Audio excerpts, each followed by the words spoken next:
nos acompaña desde la ciudad de Guayaquil Alberto Acosta Burneo, analista económico. Alberto, buenos días, bienvenido a nuestro programa. Muy buenos días, un gusto estar con ustedes.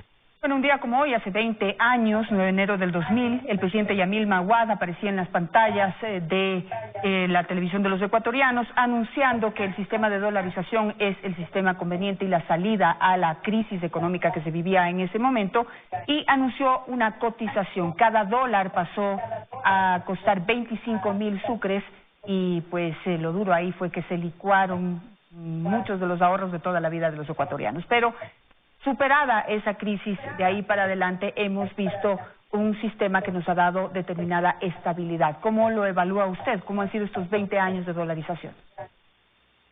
La dolarización fue para los ecuatorianos una segunda independencia. Nos liberó de los políticos gastadores. Recordemos cómo funcionaba el esquema del sucre.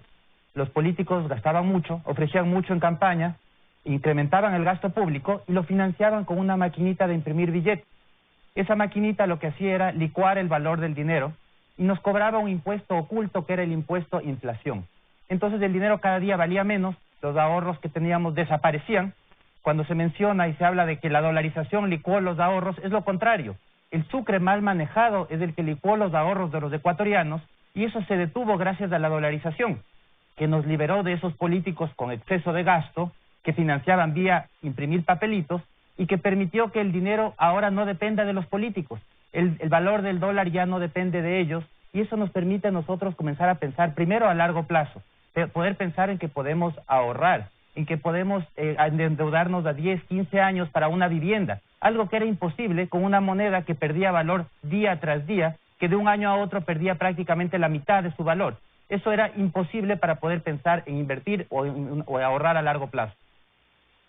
Ahora, si bien esa es una realidad y digamos han sido las ventajas que nos ha dado el sistema dólar, tampoco hemos logrado como apalancarnos en el dólar para poder tener una economía boyante, una economía que nos dé alternativas, que realmente atraiga mucho la inversión. Es decir, una moneda dura, una moneda fuerte no era la única alternativa o no era la única decisión que había que tomar.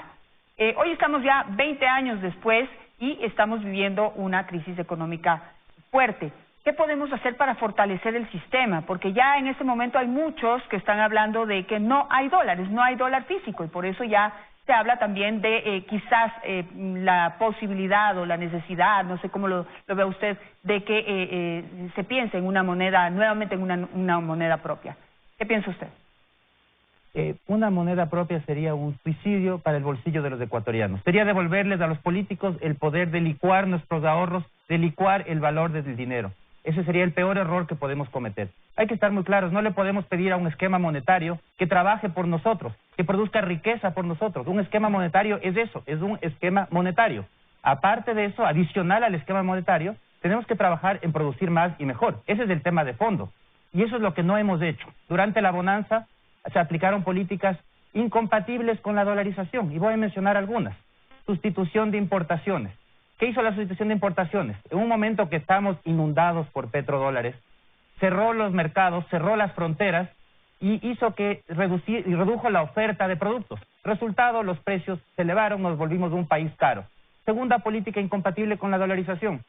Se incrementaron los salarios por encima de la productividad del trabajo. Es decir, pusimos la carreta delante de los caballos. Está muy bien y debe ser un objetivo de política pública que suban los salarios, pero tenemos que entender cómo se logra. No es por un decreto o por voluntad graciosa de un presidente, es por una realidad económica, y hay que trabajar en esa realidad económica, que es incrementar la productividad del trabajo. En el Ecuador nos hizo así, hicimos las cosas al revés. Resultado, tenemos de los salarios más altos de la región de América Latina, pero no tenemos las productividades más altas. Se han destruido empleos como consecuencia. Entonces vemos esas políticas incompatibles con la dolarización, y la más grave de todas ha sido un exceso de gasto, porque hay una regla en la dolarización que no se debe cruzar, que es no debemos pasar a la irresponsabilidad fiscal, y en Ecuador sí lo hicimos, y el gobierno anterior trató en varias ocasiones de minar la dolarización, no solo con sus políticas incompatibles con la dolarización, sino intencionalmente tratando de emitir una moneda paralela como era el dinero electrónico, emitiendo sucres, pues el segundo sucre que se emitió para el comercio internacional.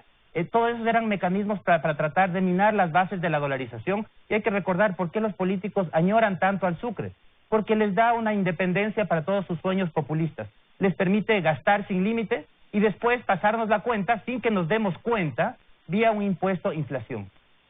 ¿Por qué, digamos, siempre se habla de que la dolarización es un candado, digamos, es un sistema que nos pone muchos límites y nos hace menos competitivos con nuestros vecinos, como por ejemplo Colombia y Perú? Y que el problema, dicen, es la dolarización. Pero aquí tenemos una economía que, digamos, está basada en la producción de petróleo, en la producción de otros productos, y en cambio tenemos una realidad como la de Panamá, en donde no tienen petróleo, no tienen tampoco otros productos duros, y sin embargo es una economía que funciona. ¿Qué es lo que nos hace falta? ¿Por qué allá sí se puede y aquí no? Es un error decir que nos volvemos caros por la dolarización. Nos volvemos caros por las políticas incompatibles con la dolarización, porque hemos aplicado sustitución de importaciones por una década, que el objetivo de la sustitución de importaciones es elevar los precios para que sea rentable producir internamente, incluso aquello en lo que somos muy malos produciendo.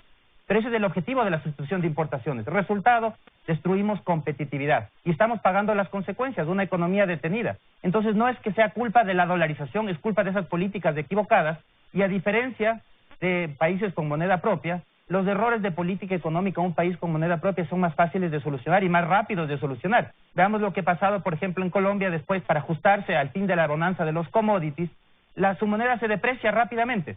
Entonces, cualquier incremento salarial que hayan tenido, incluso si es que hubiese sido excesivo frente a la productividad del trabajo, se licúa inmediatamente vía una devaluación.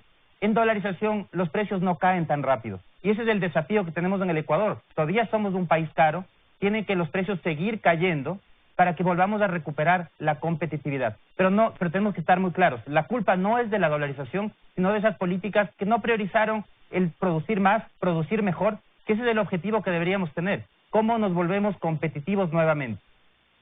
Hoy se dice que el problema de la dolarización es que no hay suficientes dólares en la economía, circulando en la economía. Y se preguntan y dicen cómo podemos exportar o incrementar las exportaciones si no hay dólar físico. De ahí el planteamiento de que se debería pensar en tal vez volver a una moneda propia. Y coincido con usted en todo el daño que eso podría causarle a nuestra economía. Pero para llegar a ese punto, ¿cuánto influyó el hecho de que el Banco Central en algún momento del gobierno anterior haya tomado los dólares de la reserva para poder gastarlos, para entregárselos al gobierno a que los gaste? Los temas monetarios lamentablemente son bastante ocultos para la población en general. Cuando la gente dice no hay dólares, no es que no haya billetes, sino que el problema es que en este momento estamos en una fase contractiva de la producción. Hay poca producción, poca generación de ingresos. Entonces lo que falta no son billetes. Hay que estar muy claros, no es la cantidad de billetes lo que nos vuelve más ricos. En Venezuela hay muchísimos billetes y no podemos hablar precisamente de que sea un país rico. Entonces no es la cantidad de billetes, porque lo que se ajusta es el poder de compra. Entonces en el dinero lo que interesa es cuánto se compra con ese dinero. Y cuando hay muchos billetes, ya lo vivimos en la bonanza. En el Ecuador nos inundamos de billetes de dólares por los petrodólares y el poder de compra de los billetes cayó. Se podía comprar cada vez menos, los precios subían aceleradamente. Ahora estamos en el proceso inverso. Ya no entran esos petrodólares abundantemente y entonces el poder de compra del dinero comienza a subir y los precios comienzan a bajar. Entonces el problema no es aquí la cantidad de dólares que existan, porque al final del día lo que se ajusta es el poder de compra. Lo importante es el tema de fondo, lo que está detrás, que es la producción. ¿Qué es lo que falta ahora en el Ecuador? Más producción. Eso es lo que nos está faltando y por eso la gente siente que no puede comprar todo lo que quisiera. Es porque no hay suficientes ingresos para poder mantener un nivel de vida cada vez mejor. Entonces el tema de fondo aquí, la preocupación debe ser por el lado de cómo mejoramos la producción, cómo generamos más riqueza, cómo utilizamos las oportunidades que tenemos, porque como se mencionaba hace un momento, lamentablemente hemos desperdiciado la dolarización. La dolarización nos da una posición preferente en toda la región. Podríamos ser un centro financiero como lo es Panamá, exportar servicios, ser un lugar para atraer capitales de toda la región. Todos los capitales deberían buscar entrar al Ecuador porque pueden tener un dólar y al momento de retirar esos recursos los pueden retirar inmediatamente en dólares. Pero hicimos todo lo contrario. Siendo dolarizados, decidimos bloquearnos del mundo, poner una barrera que se llama impuesto de salida de divisas. Y después nos quejamos que el dinero en el Ecuador es caro. ¿Cómo no va a ser caro si hemos bloqueado el ingreso de capitales? Esos son los temas de fondo que tenemos que cambiar, esas políticas incompatibles con la dolarización y en general incompatibles con la generación de bienestar.